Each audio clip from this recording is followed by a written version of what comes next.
નમસ્કાર વિદ્યાર્થી મિત્રો, સ્વાગત છે તમારું એક નવા વિડીયોમાં. આપણે ધોરણ 7 પ્રકરણ 7 એટલે કે રાશિઓની તુલનાનું રિવિઝનનું એક નવી સિરીઝ સ્ટાર્ટ કરેલી છે, જેમાં આ બીજા નંબરનો વિડીયો છે. આપણે પ્રથમ વિડીયોમાં જોયું હતું કે કોઈ પણ સંખ્યા આપેલી હોય તેને ટકામાં કેવી રીતે ફેરવવી, અથવા તો કોઈ પણ ટકા આપેલા હોય એને અપૂર્ણાંક તથા દશાંશમાં કેવી રીતે ફેરવવી. ત્યારબાદ આજના વિડીયોમાં આપણે જોઈશું તો કે કોઈ એક પરિસ્થિતિ આપેલી હશે અને એમાં પૂછ્યું હશે કે કેટલા ટકા.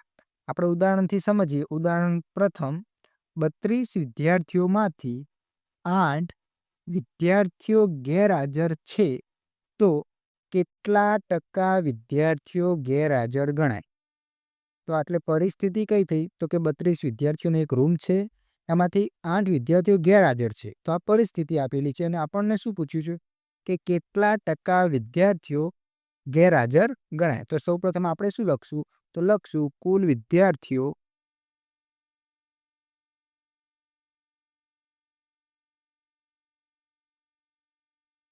બરાબર કેટલા છે? કુલ વિદ્યાર્થીઓ 32 છે, 32. ત્યારબાદ શું આપેલું છે?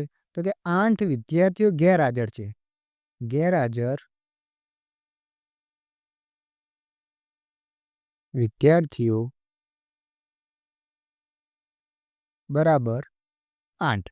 ચલો, ત્યારબાદ આપણને પૂછ્યું છે શું પ્રશ્નમાં કે કેટલા ટકા વિદ્યાર્થીઓ ગેરહાજર ગણાય? એટલે કે ગેરહાજર વિદ્યાર્થીઓ ગોતવાના છે, એ પણ એના ટકા ગોતવાના છે. તો આપણે લખશું ગેરહાજર વિદ્યાર્થીઓના ટકા બરાબર. હવે કેવી રીતે શોધાશે? તો આપણને ખબર છે કે કુલ વિદ્યાર્થીઓ 32 છે ને એમાંથી 8 ગેરહાજર છે. તો આ આપણને અપૂર્ણાંકમાં લખતા આવડે કે છેદમાં શું આવશે? તો કે કુલ વિદ્યાર્થીઓ આવશે, તો કે 32 છેદમાં આવશે અને ઉપર શું આવશે? તો કે જે ટકા શોધવાના છે એ ટકા કોના શોધવાના છે? ગેરહાજર વિદ્યાર્થીઓના. તો ગેરહાજર વિદ્યાર્થીઓની સંખ્યા કેટલી છે? તો કે 8. તો અંશમાં આવશે 8 અને કોઈ પણ ટકા શોધવા હોય તો આપણે પ્રથમ વિડીયોમાં જોઈ ગયા કે ગુણાકારમાં 100% લખવા પડે. તો શું આવશે? ગેરહાજર વિદ્યાર્થીઓના ટકા બરાબર 8/32 ગુણ્યા 100%. હવે છેદ ઉડાડશું. 8 ચોક 32 અને 25 ચોક 100. તો આપણને જવાબ મળશે 25%. જવાબ શું મળશે? 25%. આમ નિષ્કર્ષ લખી દઈશું 25% વિદ્યાર્થીઓ ગેરહાજર ગણાય. ચલો, ત્યારબાદ આગળનું ઉદાહરણ જોઈએ. ઉદાહરણ નંબર 2, 25 રેડિયો છે, તેમાંના 16 રેડિયો ખરાબ છે, તો કેટલા ટકા રેડિયો ખરાબ છે? તો સૌપ્રથમ જે આપણને રકમમાં આપેલું તે આપણે લખી દઈશું. કુલ રેડિયો બરાબર 25. ત્યારબાદ શું આપ્યું છે? 16 રેડિયો ખરાબ છે. ખરાબ રેડિયો બરાબર 16. ચલો, હવે શોધવાનું શું છે? તો કેટલા ટકા રેડિયો ખરાબ છે, એટલે કે જે ખરાબ રેડિયો છે એના ટકા શોધવાના છે. તો આપણે લખીએ ખરાબ રેડિયોના ટકા બરાબર શું લખાય? તો કે છેદમાં હંમેશા કુલ સંખ્યા હશે, તો કુલ રેડિયો કેટલા છે? 25. 25 માંથી ખરાબ કેટલા છે? 25 માંથી ખરાબ કેટલા છે? તો ખરાબ રેડિયો કેટલા છે? 16. તો ઉપર આવશે 16 અને ગુણ્યા 100%. ચલો, હવે છેદ ઉડાડશું. આપણને ખબર છે 25 ચોક 100 અને 16 ગુણ્યા 4. 16 ગુણ્યા 4 અને 16 ચોક 64. તો 64% આપણો જવાબ છે અને છેલ્લે લખી દઈશું નિષ્કર્ષમાં. આમ 64% રેડિયો ખરાબ છે. એકદમ સિમ્પલ છે. ત્યારબાદ છે ઉદાહરણ નંબર 3.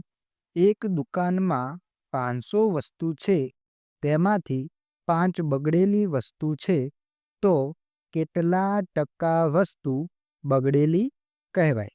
તો સૌપ્રથમ આપણને જે રકમમાં આપેલું છે તે આપણે લખી દઈએ. કુલ વસ્તુ બરાબર 500. ત્યારબાદ 5 બગડેલી વસ્તુ છે, એટલે કે બગડેલી વસ્તુ બરાબર 5. હવે આપણને શું માગ્યું છે? કેટલા ટકા વસ્તુ બગડેલી કહેવાય? એટલે કે બગડેલી વસ્તુ છે તેના ટકા શોધવાના છે. તો આપણે લખીએ બગડેલી વસ્તુના ટકા બરાબર છેદમાં હંમેશા કુલ સંખ્યા, એટલે કુલ વસ્તુ 500 અને ઉપર શું લખવાનું? તો કે બગડેલી વસ્તુના ટકા શોધીએ, એટલે 500 માંથી કેટલી વસ્તુ બગડેલી છે? તો બગડેલી વસ્તુ છે 5, તો 500 માંથી 5 વસ્તુ છે બગડેલી ગુણ્યા 100%. હવે છેદ ઉડાડશું એટલે ડાયરેક્ટ 0 0 0 0 કટ થઈ જશે. આ 5 એકા 5 થઈ જશે, એટલે અંતે જવાબ શું મળશે? 1 ગુણ્યા 1, એટલે કે 1%. જવાબ શું મળશે? 1%. અને છેલ્લે આપણે નિષ્કર્ષ લખી દઈએ. આમ 1% વસ્તુ બગડેલી કહેવાય. હવે છેલ્લું ઉદાહરણ ચોથું. આ ઉદાહરણ વિદ્યાર્થી મિત્રો મારું ફેવરેટ ઉદાહરણ છે. 120 મતદારો છે, તેમાંથી 90 મતદારોનો મત હા છે, તો ના મતોની સંખ્યાના ટકા શોધો. તો સૌપ્રથમ જે આપણને રકમ આપેલું છે તે લખી દઈએ. કુલ મતદારો બરાબર 120. અને બીજું શું આપેલું છે? 90 મતદારોનો મત હા છે, એટલે કે હા મતોની સંખ્યા કેટલી છે? 90. પણ આપણને પૂછ્યું છે શું? કે ના મતોની સંખ્યાના ટકા શોધો. આપણે લખીએ ના મતોની સંખ્યાના ટકા. ચલો, તો છેદમાં શું આવશે? કુલ મતો. કુલ મતદારો કેટલા આપેલા છે?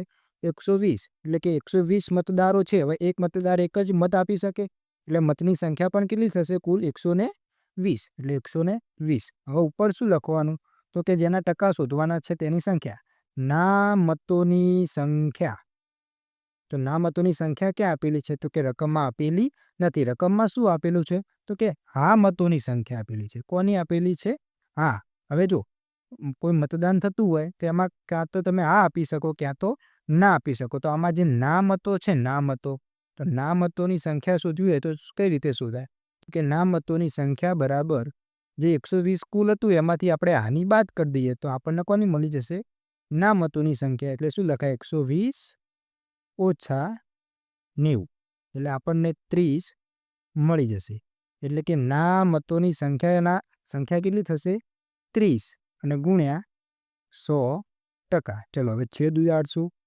0 ગયો 0 ગયો, 3 ચોક 12, 25 ચોક 100. તો કેટલા ટકા આવ્યા? 25%. આમ ના મતોની સંખ્યાના ટકા કેટલા છે? 25%. આપણે લખી દઈએ. આમ ના મતોની સંખ્યાના ટકા 25 છે. આ વિડીયો આપણે આટલી પૂર્ણ કરીએ છીએ. મળીએ એક નવા વિડીયોની સાથે. ધન્યવાદ વિદ્યાર્થી મિત્રો.